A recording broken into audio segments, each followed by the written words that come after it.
Ellen Miller is the executive director of the Sunlight Foundation, and one of the people that you need to hear from if you want to know about where our government is going to go. Ellen Miller.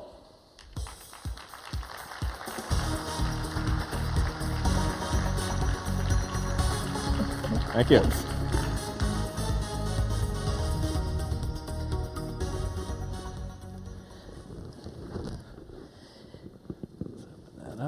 All right, so let's start maybe by just asking you to give us a little bit of perspective on what the Sunlight Foundation does. I mean, how many people here already are familiar with Sunlight? And I don't mean you, Clay. Not that many of you. Okay, this is something, seriously, in my job as, a guy who says, pay attention to the Sunlight Foundation. Well, when you describe me as a disruptive force, I love that, actually, I have to say. The Sunlight Foundation was founded about 2 years ago. We're into our third year, and our goal was really, has been really to use the internet as a way to catalyze greater openness and transparency in government. So people have said, wow, what a challenge, and indeed it has been a challenge. And so we really started with sort of what are we trying to achieve, what are our basic principles? And our very first principle is pretty simple, which is, you're not public, information is not public unless it's online. Now this is a pretty radical notion when you come to talking about government and online information. But it's pretty common sense to everybody in this room and most of the rest of the world. So public means online. Real-time disclosure is absolutely key. I mean, it's terrific to have reports on who's doing what and government data, but if it's 6 months old, it's really not very useful. So our second principle is real-time availability of data and information. And that's really critical because obviously if you wait too long, maybe all decisions are passed and it's too late to do anything. Absolutely. I mean, we're not interested in digitizing government information for academic purposes. Academics may use it, but we're really interested in having this information in the hands of citizens so they can see what government is doing and have some impact on it. Right. Our third principle... feedback loops, really. I'm sorry? It's creating feedback loops. Yeah, absolutely. Yeah. Well, feedback loops, also known as accountability. Okay, yeah. We would call it accountability, us disruptive forces. And the third basic principle really has to do with the first slide, which is, which are basic principles about government data that were developed actually in an event, Tim, that you hosted, convened by Carl Malamud. And that is, again, pretty common sense principles about data. It ought to be complete, it ought to be primary data, it ought to be timely, as we discussed, it ought to be accessible, etc. Yeah, this was really an attempt to do for data what the open source definition did for software, and where we're really trying to figure out how could we boil down to a set of meta principles, what are the guidelines for how somebody who says we're going to put government data online, what do they need to do it right? And actually, we also had the help of Larry Lessig in drafting this, which was really great. Well, Tim and I were just talking backstage about how this was actually developed 18 months ago, and we really haven't looked at it much since then. We all felt pretty comfortable with it, and how it's really good even 18 months later. And I think we need to do more with this in terms of particularly pushing it with the new administration in terms of government, what government data ought to look like. What we do, in addition to trying to put forward these principles, is, and let's look at the next slide, is we try to, and let's go one more. This is what government data looks like. I mean, often you're literally fire-hosed with charts and graphs and databases, and it's clearly indigestible. So the next slide shows you what Sunlight tries to do. You got to be able to understand it. So why aren't you called the Slider Foundation then? Well, Sunlight is said to be the best of disinfectants, and so we're named after that. We take our name from that adage from Justice Brandeis. The next slide will show you, this is what the U.S. Congress puts forward in terms of if you want to look at legislative information, it's almost impossible to understand. I have great difficulty with it.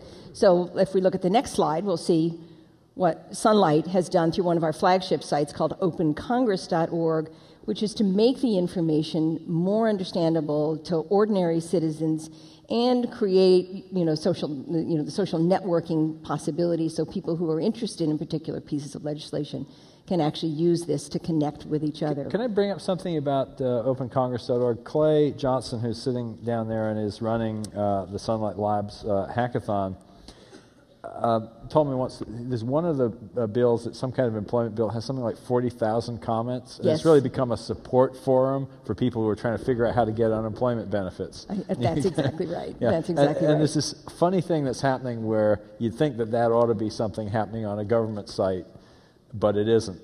And that's part of the challenge that, I'm certainly putting out to this community and why I wanted Ellen to be here. Our government is learning, but it's a very slow learning organization. And we have people who are coming in with all the right talents, but they're trying to move an enormous battleship. For example, there's 3,000 new federal appointees. I think that's the right number. And there's literally tens of millions of government employees. And those employees are wrapped in a system where they have so many limits on them. Like you'd say, oh, you could crowdsource that. And they go, no, actually the Paperwork Reduction Act means that we have to do X, Y, Z in order to ask that question of more than 10 people. And you go, whoa, we got to change the Paperwork Reduction Act, it sounds like. But those kinds of issues really require people like Sunlight and people like you to do things that are so obvious that we know how to do in such a way that the government can pick up on them. Yeah, actually the next slide, if we can see the next slide, really gives you a sense of what you can do. These are Sunlight developed tools. Earmarks are a big deal in Washington right now. They weren't back in 2006, but no one understands really the impact of earmarks. When you start doing something simple like bubble charts, people can understand. And so this is, again, one of the things that Sunlight does, as is the next chart, which is, let's look at the next slide. This is, the arrival of transparency. This is data from the New York Times and just, a visualization of the word transparency and how much it's been used, over the last, I think it's 3 or 4 years. Sunlight's role is to make information available in this way that ordinary people can really understand. So those are our 3 big things: digitizing information, making better filters for it, and providing the big picture. So, I guess there's 2 questions. One, how do people get involved? What do you want out of this audience? Well, why don't we look at the next slide? There are lots of ways for the tech community to contribute to what Sunlight does. Sunlight has a labs, one of our divisions, if you will, has a labs, and we really would love people to join the Sunlight Labs, and there's the URL for that. We really want people to contribute their own, ideas in their projects. We have just recently developed something we're calling a 50-state project. You can find all of these ideas actually on the Sunlight Wiki. We have a hackathon ongoing here, and I know that our labs team, which is here, would love for people to come by and begin to hack away on some of these 50-state projects that are there. In fact, I will say, by the way, Clay is in the audience, so don't go rushing down there, because he won't be there. But I just do want to say I gave Clay a stack of my business cards signed with giveaways, including a couple of conference passes, a bunch of free O'Reilly books that he can give away to people who really make a contribution. So those of you who are tweeting, pass that out to the world. People who aren't at the conference, come by later today or tomorrow, help Clay out. One of the things that we're doing is we're literally redesigning government sort of agency by agency. We've done the EPA, we did the Federal Election Commission. I think anybody here should just go out and take a look at some government website, and without question, you'll have terrific ideas about how it could be done better. Just do it. How do we actually get that adopted by the government? Maybe I talked in my keynote yesterday about fedspending.org and how that led to usaspending.gov. Could you talk a little bit about that process and how something goes from the private sector or in your case, I don't know what you call it, the public domain sector, into the government sector? Well, I think there's no clear path for doing this. But my hunch, and I think Sunlight's hunch generally, is if there are models that are built on the outside, the government will see what is being done. It'll see that it's being done for far cheaper than the way government spends money to get things done, and will begin to adopt the practices. For example, we redesigned the website for the Federal Election Commission. This is the agency that collects all the campaign finance information for federal candidates. They have one of the world's worst websites. So we just redesigned it, and the next day, most of our traffic that day on the Sunlight Labs site came from the Federal Election Commission, and within hours we had a call from the chairman and said, could we meet? Because the change was so dramatic. And so we found that, and we found that happened, sort of across the agencies. Whenever we, design something for them, there are interested people in government who really do want to do it better. So yeah, that's the thing. When I was in Washington last month, I was just incredibly impressed by how many talented people there are, people of goodwill, people who, are like the best of us out here. They're highly skilled, and yet it's really hard environment to make things happen. Yeah, it is a difficult environment to make things happen. The whole phenomenon of sort of the second layer of people who have been the technologists in government who have not had the opportunity to shine. My dear friend and board member, Craig Newmark, and I don't know if Craig is here, likes to call it the revenge of the nerds. Yeah. That they have been there, they are now being given license actually to proceed. Yeah. You're seeing this bubbling up, inside government, but I think also a great deal of interest, from outside of government, whether it's nonprofits or for-profits that have ideas. The goal, I think, is to put them out there and show government what could be done. So just want to have you highlight, I mentioned this yesterday in my keynote, again, this Fed spending, USA spending. What was your original budget and what was their original budget and what happened? Well, it really is, it is a great story of how Washington can work. This is really the less is more theme here. Yes, exactly, exactly, and how it doesn't have to cost millions or tens of millions of dollars to get things done. Very early on, Sunlight made very early grants to a number of nonprofits to create publicly available databases where none existed, and one of those went to a nonprofit to create fedspending.org. It's OMB Watch, right? It was called OMB Watch, is the nonprofit. It was a 3-year grant. It was $320,000. And within, I think, about 9 months, or maybe slightly less than that, they had up the basic data going back for 5 to 7 years. And it was immediately very popular. Within 9 months after that database was launched, the federal government was required to create a nearly identical database, which they now call usaspending.gov. And the appropriation for that database, the government appropriation, was $12 million. So we were just like dumbstruck by how could a similar database cost that many more times. In fact, because the federal government, OMB, was under a great deal of pressure to get the database up quickly, they purchased the license from the nonprofit for $600,000, and now there are nearly 2 identical databases that are operating, the nonprofit and the other for the federal government. They both have different strengths and weaknesses. The federal government's database is a little bit more current, but it isn't categorized and it is not quite as detailed as the nonprofit. But they got a big leg up from, so 20-to-1 leverage really in terms of the cost. In terms of the cost, yeah. It's just breathtaking. I mean, it's a great illustration. There is no reason while the federal government has to spend what they spend on technology, and then I think this is a huge opportunity. Well, and I think the theme that I really want to get across is just how important it is because we have huge problems. We still got to spend that $12 million, say, but let's spend it on now the 20 other databases that we haven't got to yet. Yeah, exactly. Hey, I want to switch to audience questions while we still have time. We've been soliciting them on Google Moderator. If you want to get something else in, you can go to bit.ly/askellen and submit more questions, but I'm going to go from the ones we've already got. So the first one looks like it's from somebody who identified themselves as Team A in Los Angeles.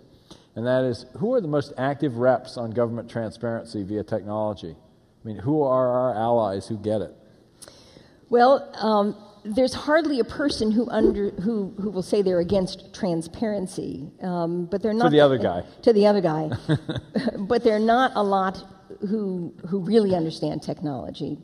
But interestingly, the Speaker of the House, Nancy Pelosi, happens to be one of those people who really get technology, and so she has moved forward in both her own use of technology and in pushing the House into early use of technology. What's interesting is that her counterpart, the minority leader, John Boehner, perhaps for partisan reasons, but has also jumped onto the technology as a way to improve transparency bandwagon. We now actually had both the Democrats and the Republicans sort of vying for who could be more transparent. I mean, until one of our recent examples of trying to bring the House into the 21st century using both Democrats and Republicans was the fact that until very recently, the House rules prohibited the use of any social media. So anybody who was using Twitter, anybody who was using YouTube, anyone who was using Facebook. John Culberson from Texas really was pushed doing the it envelope illegally. on that. And so we had this very conservative Republican, John Culberson from Texas. Yeah. And he was just very bold and very out there, helping to push the Democratic leadership into allowing this to happen. And Sunlight actually launched a Let Our Congress Tweet campaign.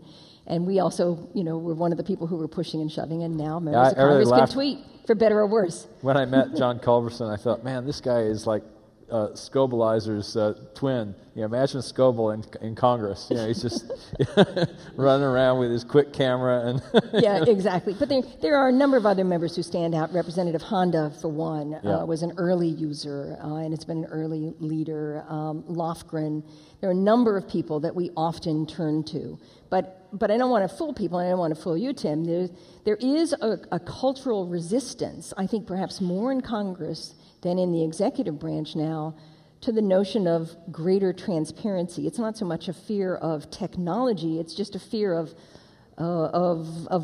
losing power, of losing control. So there is a resistance there. Yeah, I mean, I guess there's sort of this issue of, Congress wants transparency for the executive, right, but not for themselves. Of course, of course. There's always for the other side, for the other part of the branch.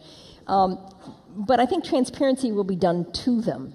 Mm-hmm. This is what one of our conservative allies pointed out. I mean, whether it's the SunlightFoundation providing grants to organizations to digitize data which has never been digitized before, and so we're doing transparency to the executive branch or to the Congress, I think they will come around.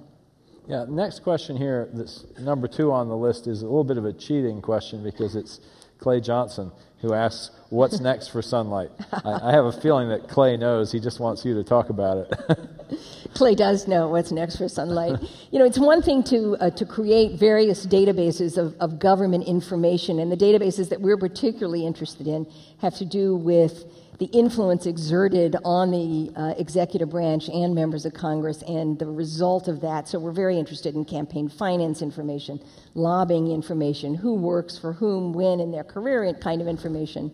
So we have all these databases now created, and what we want to try to do next is to create something we're calling a data commons, where you combine federal campaign finance and state campaign finance, federal lobbying, state lobbying. We've never been able to do this before. These databases do not talk to each other. They were created in different times, different places. And so our Sunlight Lab's biggest challenge is to create this data repository and really serve as a way to mash this data up and pull it, so we as citizens can pull it out and look across these various databases. It's been certainly a long-time ambition of mine. And a second piece would be to continue to create and innovate on tools to access data and to make it more meaningful so that members of Congress and the executive can be held accountable for what they do. And the third piece of our major piece of our next effort is really to change how Washington makes information available. So we're really talking about launching a major campaign for, to increase what government does. Sunlight is a nonprofit organization. We do not actually think it is the nonprofit's responsibility to provide transparency for government work. We think it's government's responsibility to do this. What a novel idea. Yeah, so, this is jumping away from the questions on Google Moderator to something that I've seen quite a bit on Twitter. Actually, I submitted it to Moderator myself because it was a summary of things that I hear. A lot of libertarians say, we need less government. Just forget this. Why are you, trying to help? Just make them go away. How do you respond to the people who think that, we shouldn't be dealing with government at all? We just shouldn't have any. Well, I think, I guess our experience in Washington shows us that using technology to create greater transparency really is a transpartisan issue. So not bipartisan, transpartisan issue. There are many people who are libertarians, some of whom we have supported, many conservatives we work with, many progressives that we work with.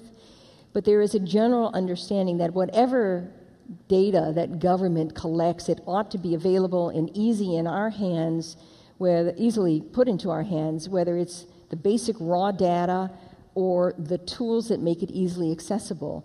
People will do, given their political persuasions, whatever they want to do with the data, but the notion that government's data is our data is an idea that really crosses all political lines.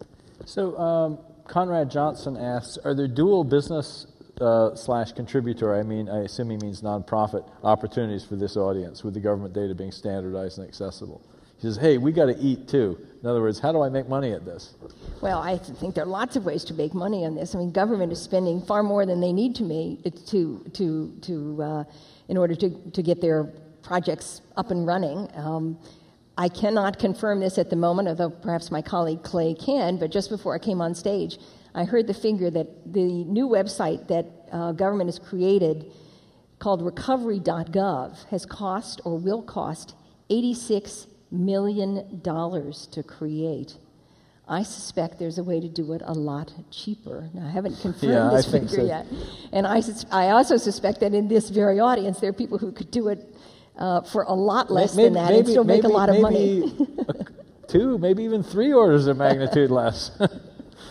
Indeed. That figure is dumbfounding to me. But it is dumbfounding. And that actually, again, going back to the conference that we do hope to launch there, it really is to get more of you there in Washington and to figure out how do we run the knobs and levers of that system so that we can, in fact, make some advances. One of the things that I do know is that the new federal CIO, Vivek Kundra, very much understands that the community has a lot to contribute, that it will significantly reduce government costs for the various databases and programs that they want to create. And so the government has a new openness, to this community. So that really is the vision, I think, if we can turn government into a platform that allows people to innovate, as opposed to, I love this phrase that Frank DiGiamarino at the National Academy of Public Administration uses. He says, right now we kind of have this idea of vending machine government. You put in your taxes and you get out services, as opposed to this generative platform that we kind of have out here on the open web. Yeah, that's the kind of attitude we're now seeing coming out of the new administration. Yeah. And I think that is obviously a significant difference, not just with the past administration, but going back in time. There is a new attitude about the use of technology, both to improve the quality of government service, but generally as a way to engage people who've not been engaged before, and to break the stranglehold that a very few big government contractors have had. This administration is going to be open to people who've not been big players in Washington for a long time. Well, let's try to make it happen. If Web 2.0 is the web as platform, Gov 2 has got to be the government as platform. Sounds let's make good things happen. Thank you very much, Ellen. Thank you. And thanks so much for your work on our behalf. Thanks. You guys are really making a difference. Thank you. Thank you.